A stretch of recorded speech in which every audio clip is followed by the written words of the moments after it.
Hey there, this is Kevin Kerner, host of Tech Marketing Rewired. Ever wonder where marketing tech is really headed? I sat down with Scott Brinker last week, arguably one of the most influential voices in MarTech, to talk about why AI might break all of our tech stacks, how composability could change everything, and why the future of marketing might be built by non-marketers.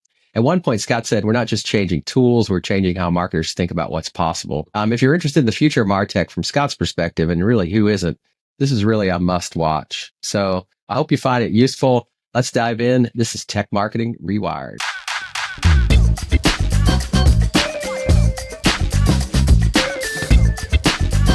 We're in. Hi, Scott. How you doing?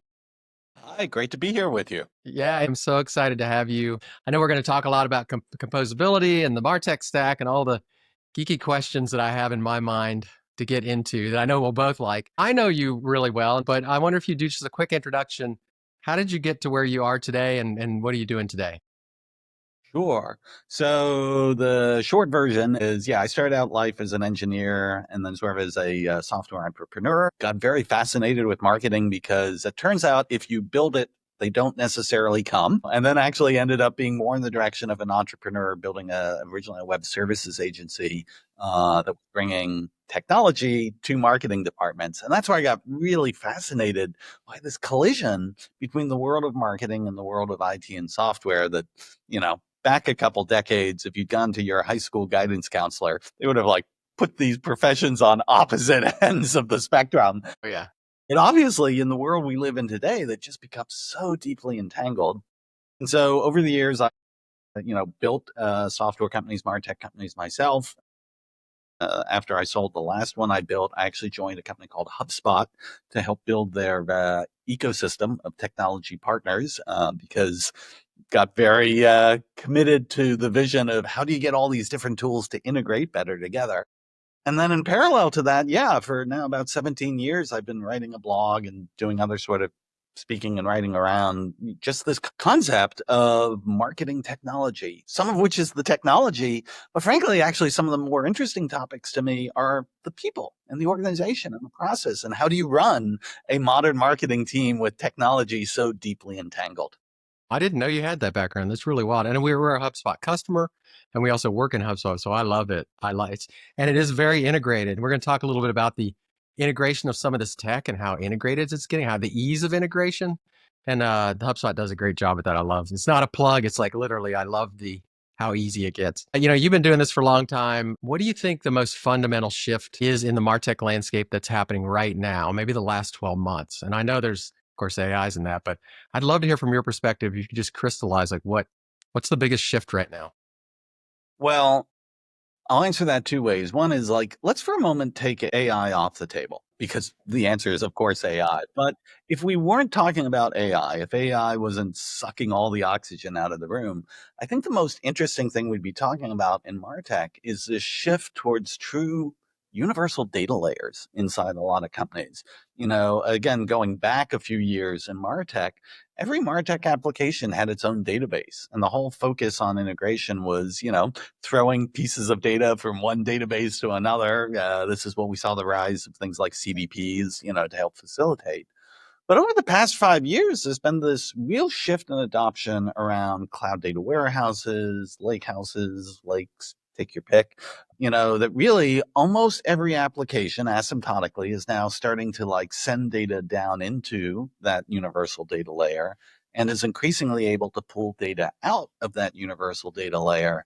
And this is a huge unlock in being able to get data to flow more freely, not just across marketing, frankly, across the whole org, but it's such an unlock for marketers because there was all this data before that they just never even were able to get access to, or certainly couldn't get access to it easily. And so I think that trend is, continuing on. And that's where it then kind of intersects with, of course, the big trend of AI, because for all the amazing and wonderful things that AI is starting to make possible, almost all of them depend on being able to feed the right data, good data, at the right point in time in your tech stack. And so these two trends of improvement of our data infrastructure combined with now some of the really cool possibilities that AI unlocks, it's kind of a perfect storm. I've never actually thought about it that way. You're right. It's really the connection between the databases and how easy that's become. And then you layer on intelligence on top of that, AI, and it can make use of all those connections. It can even make the connections happen faster or easier. It's really amazing. I think I'm seeing a couple trends from friends in the industry now. We work primarily in the tech industry.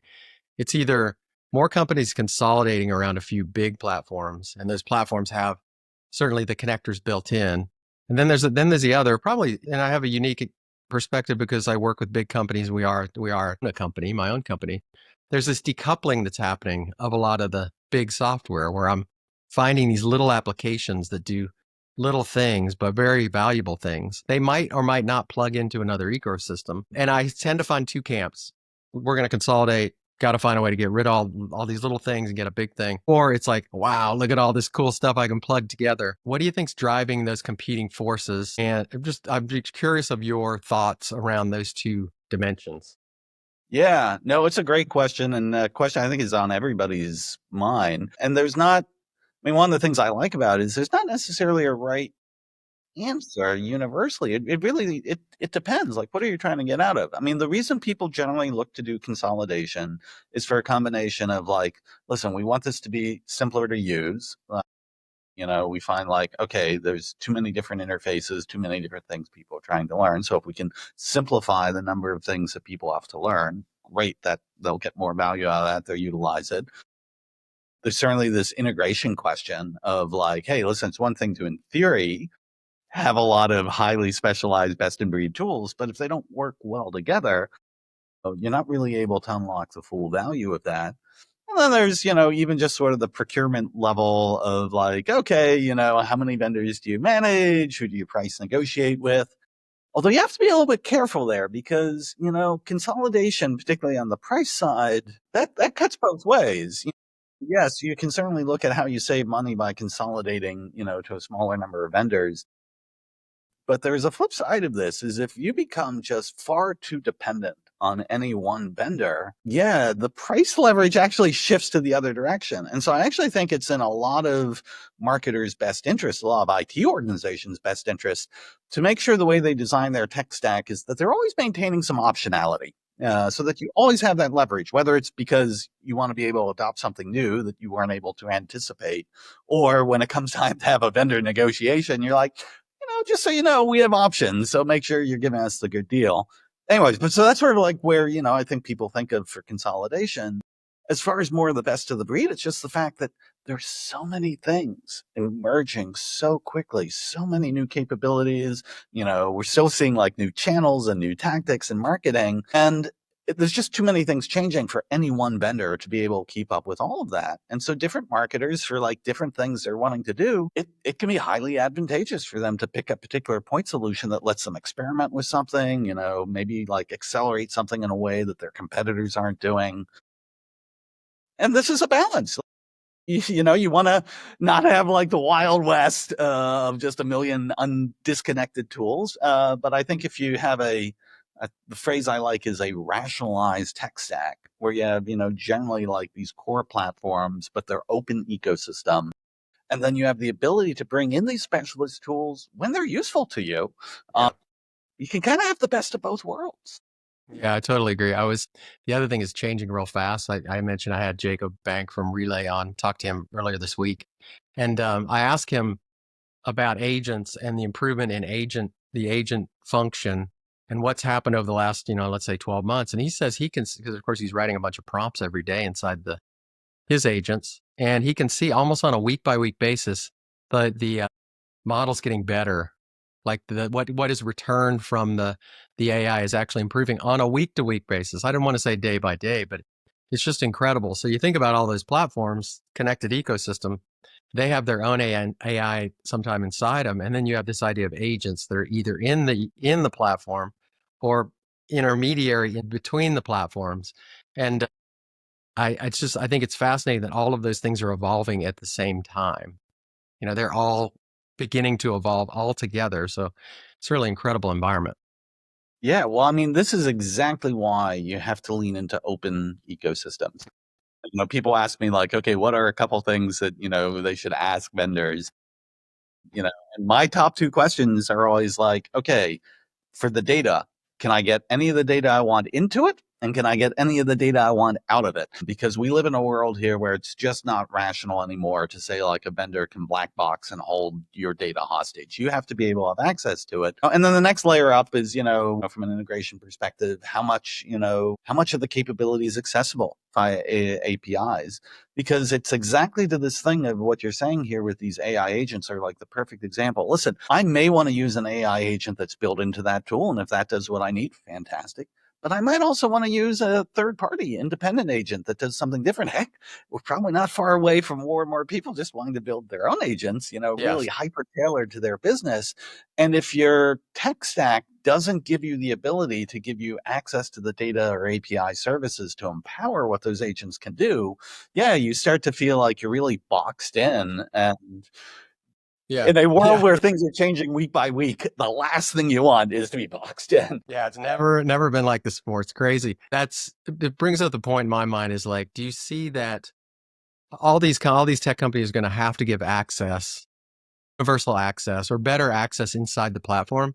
Are you seeing any platforms that are like, I don't know, I got my own AI here. I don't know if I want to give others type of tools access into my data because it makes my tool less relevant? Or is that happening, or will that happen? Or is it eventually just the consumer wins in that case? Yeah, I think this is one of the things where, I mean, it's it's the law of economics of this. It makes absolute sense why vendors, given their desires, would be like, no, no, no. It's all in our system. We control it all. You can't get out of ours. Like, and it's not for any evil reason. It's just like, hey, the business models, the more lock-in we have, the better. It's the exact opposite, obviously, for the buyers, the consumers, the customers who are using this stuff is optionality, particularly in an environment of just such rapid and unpredictable change. Optionality is just an incredible asset. And I think this is one of the cases people often complain about the size of the MarTech landscape. Like you've got literally thousands and thousands of vendors. And I get it. It's too much. Like I can't keep track of it all. Even fit it now on the I know it's MarTech insane. architecture thing you've been doing for so long. It's just crazy. But one advantage of that is there's a lot of competition among MarTech Yes. vendors.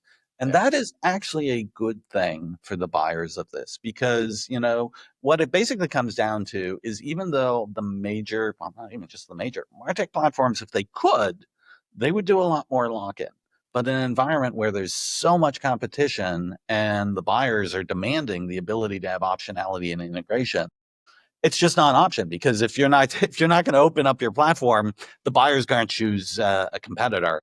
So anyway, that's my take on it. Yeah. And I want to sort of adjacent topic I want to get to is this idea of, yeah, I saw something you'd posted about the citizen-led software. You had this graph that showed where we are today with production-ready software from companies all the way down to like everyone building everything all at the same time.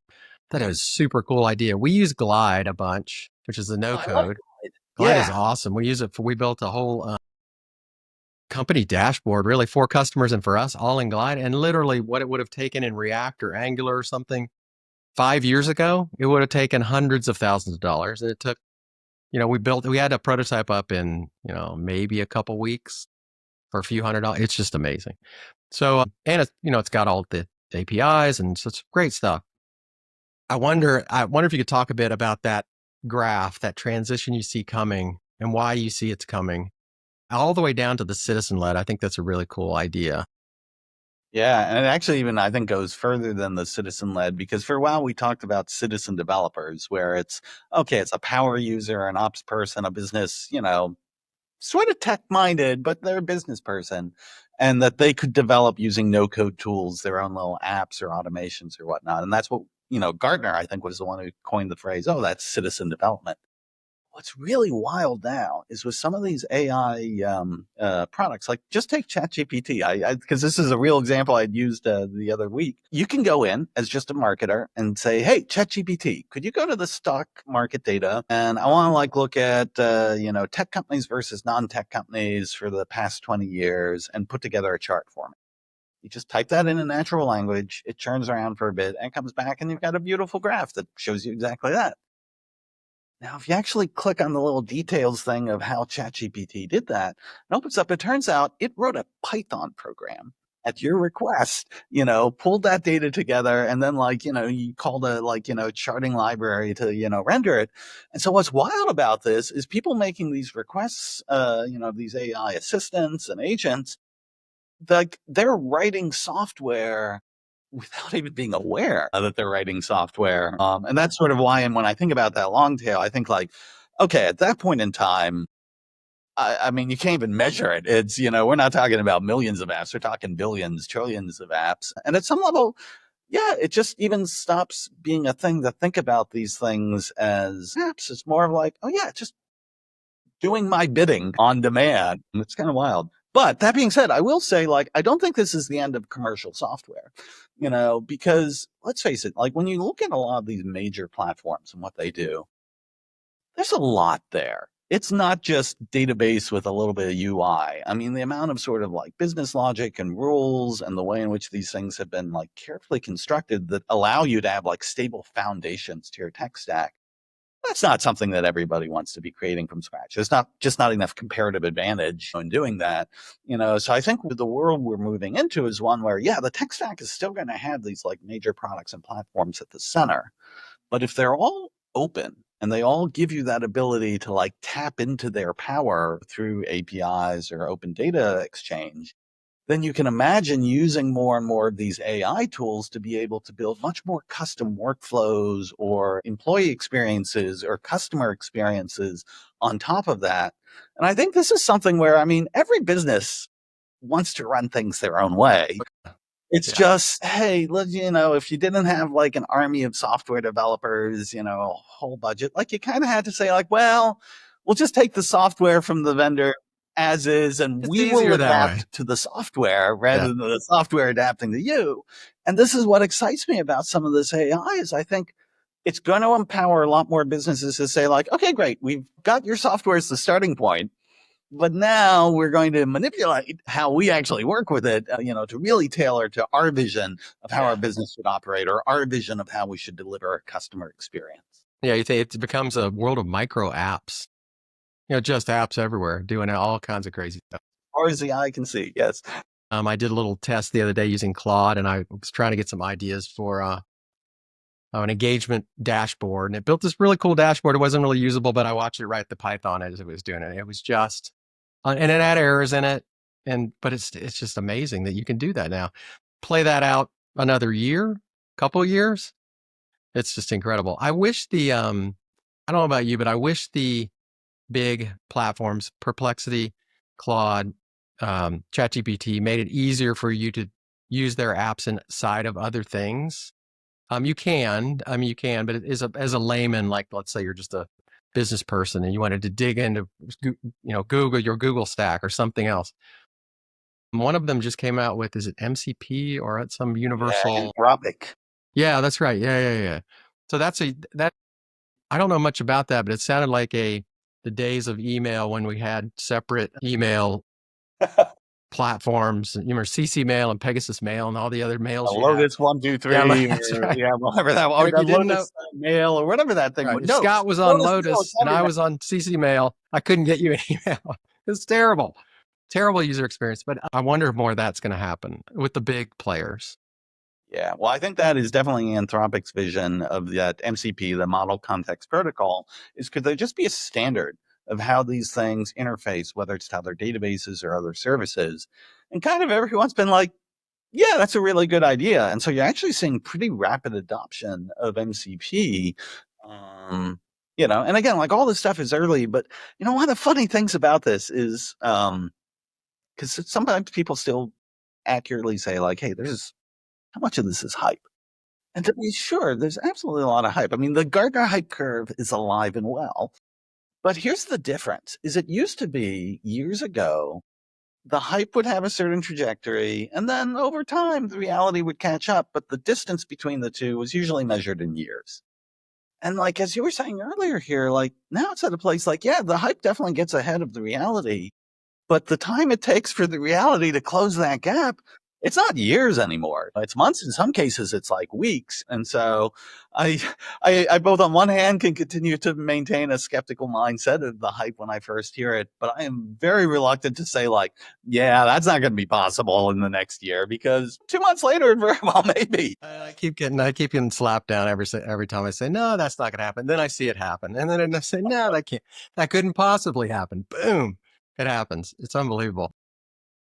Yeah, I think the MCP thing is really interesting. And I wonder if the other platform providers with the big guys will either adopt or create their own or whatever. It's going to be an interesting war to see play out.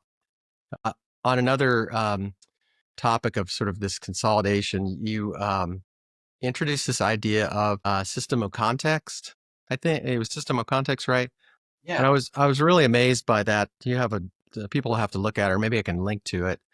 That thought that you have a surrounding system and subsystems between. Can you talk a little? Can you describe that a bit? Yeah. Well, I mean, part of what was in my head here is like for a long time in MarTech stacks, we'd sort of divided things into systems of record and systems of engagement, and what's been interesting is at the data layer, you start like getting this, the cloud data warehouse phenomenon, the universal data layer it is even like less of saying one particular thing is a system of record, but some things help. Like I start to call them more systems of truth. Maybe that's too philosophical of a word, but this idea that the data is actually flowing everywhere, and you just have a question of like, okay, for different kinds of data, what technology is sort of being the arbiter of what the truth is or isn't in that.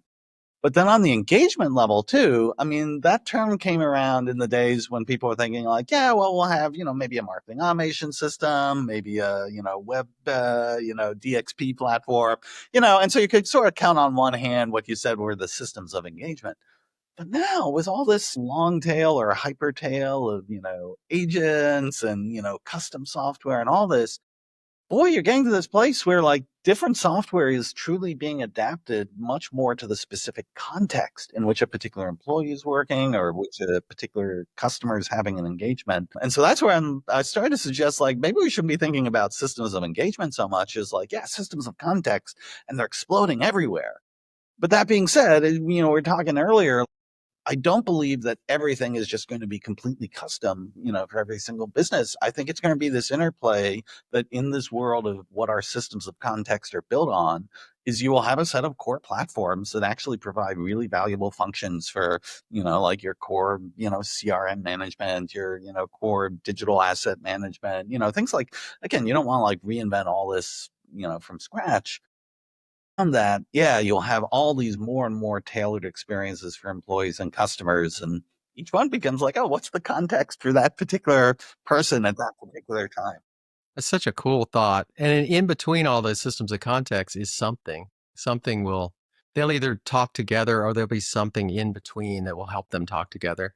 Do you have an idea of will there be a master system above all those systems of context running, or is there any light towards someone winning that, broader AI system that just talks to all these things? Yeah, so I think you put your finger on what to me is the quintessential battle of the moment is, okay, who is the conductor?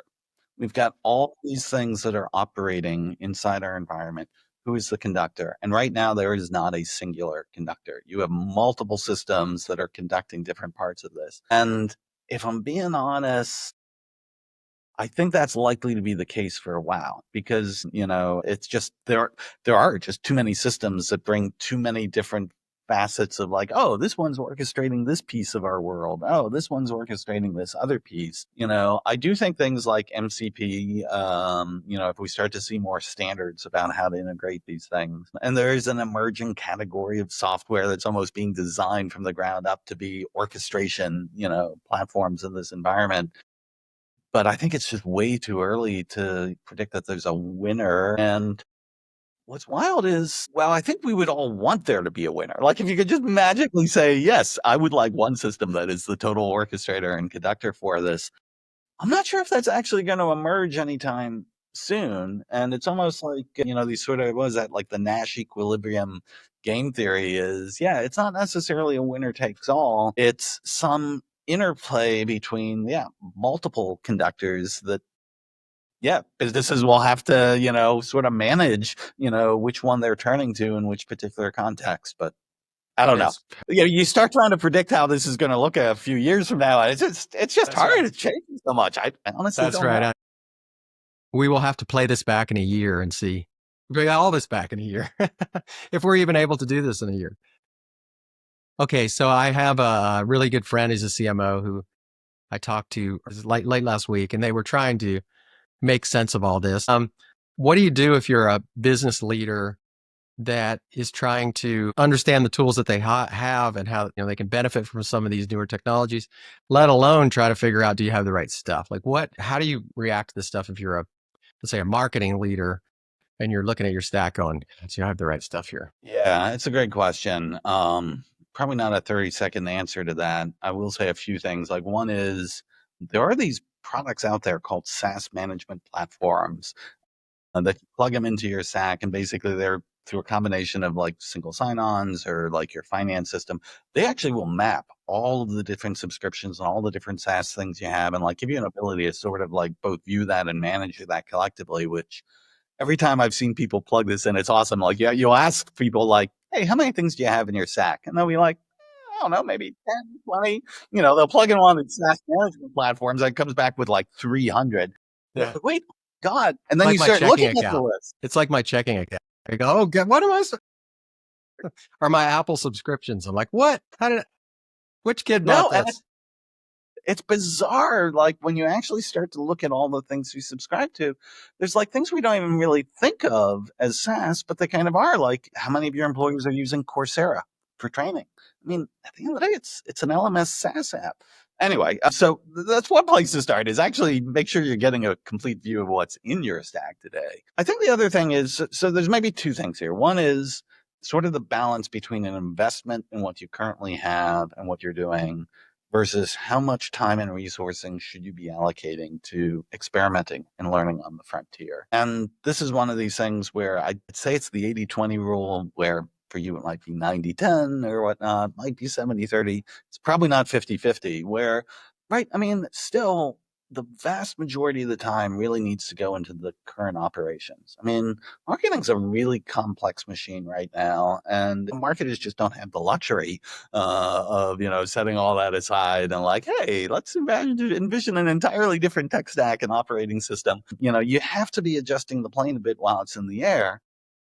But you could also make the mistake in the other direction of just not giving people inside your team enough space to start to experiment and learn.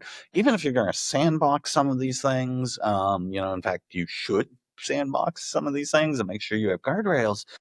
But there is so much capability that is advancing so quickly. If you aren't carving out some time and resourcing and frankly permission for people to be able to go and do this, you really risk losing the sort of skill and capability development, that needs to happen. And then the last thing I would say about this from your current tech stack is, to me, the most important thing is design for change.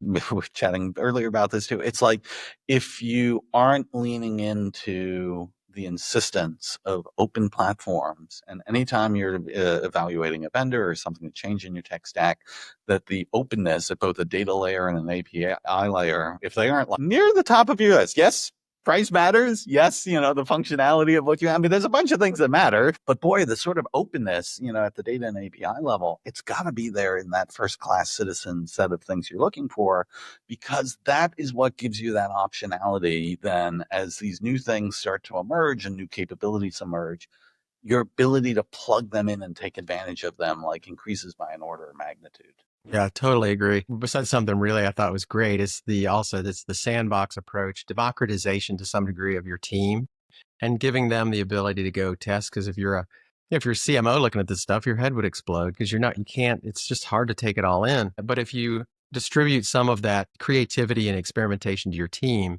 and you start to begin to hire people that maybe know a little bit more about technology and how to really utilize technology on the marketing function, you can get more done through more people that are creative, are willing to experiment. Sandboxing out is the right thing to do because you don't want people going crazy. But seems like the makeup of the type of person that is going to be required to experiment and select tools it's just going to be different than it is today. You're just going to have that technical sort of curiosity, I guess.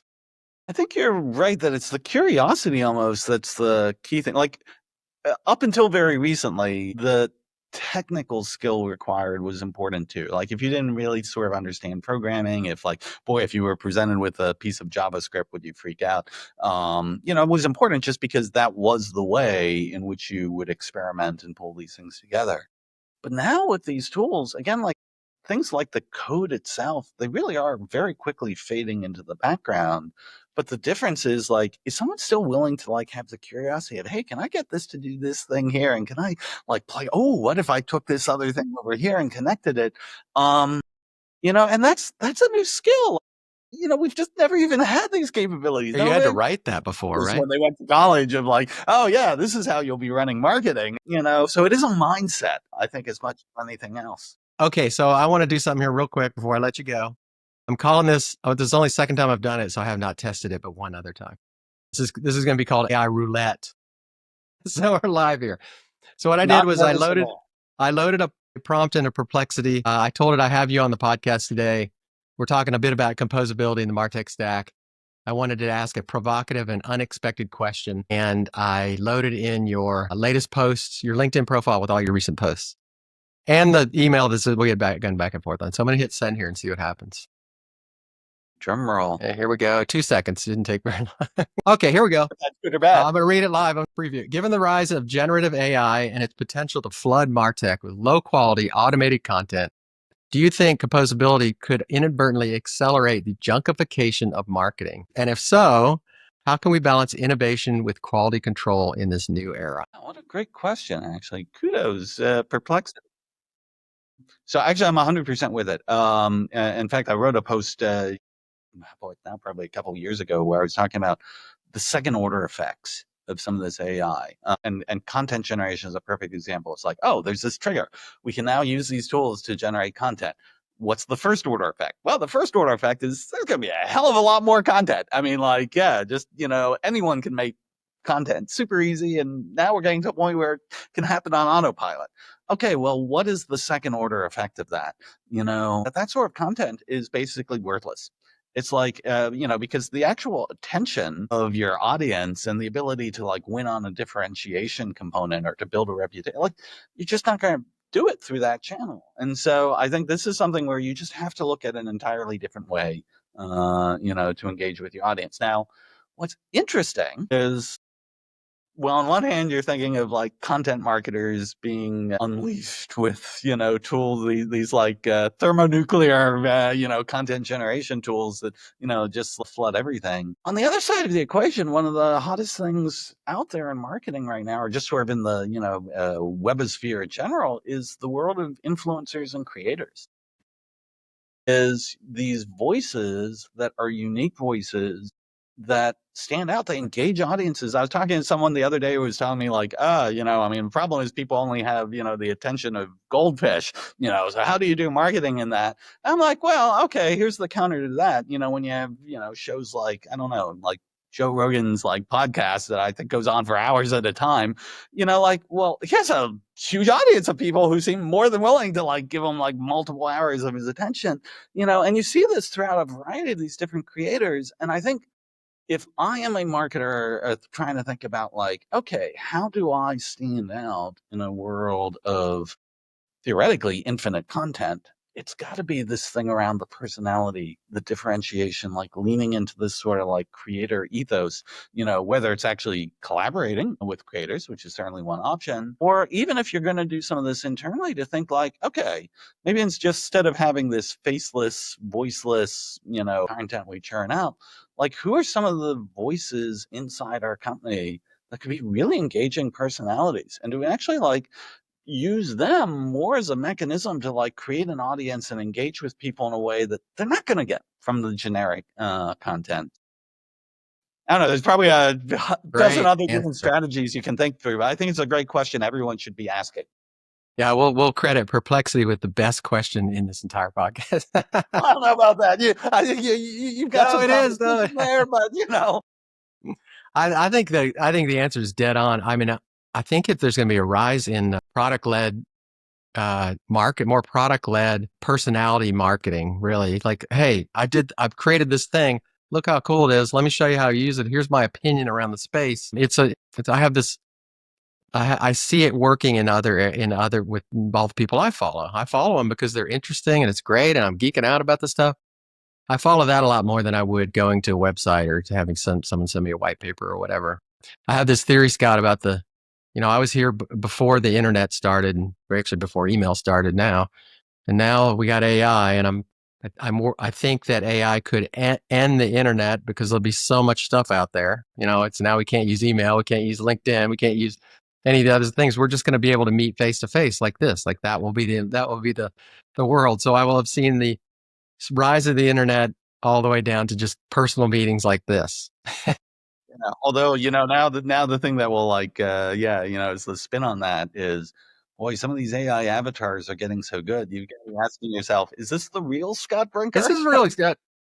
I was wondering how you could do this. I thought you had a meeting right to actually validate this, but it's So definitely an interesting time ahead. I am super glad that we reconnected, and it's been fascinating to talk to you. Of course, I could talk to you a lot longer, but I know you're a busy guy. I know you have a bunch of stuff coming out. I know you have this, I think you have some composability research coming out, which is awesome. You've got the MarTech online thing happening. I want people to know how they can get more of this stuff from you. Where would they go? Sure. Well, I guess probably the best place would be chiefmartech.com. And that's Chief Martech without the H at the end. Long story on that. Probably not a good story, but anyways, Chief Martech just ends in the C.com, and I'll post everything there. But yeah, feel free to reach out on LinkedIn as well too. I'm SJ Brinker. Okay, awesome, Scott. This has been great. Thank you so much. It's really great to talk to you, and I appreciate it. And good luck. We'll talk in a year and compare notes. Thank you, Kevin. Thank you so much for having me. Okay, we'll see you.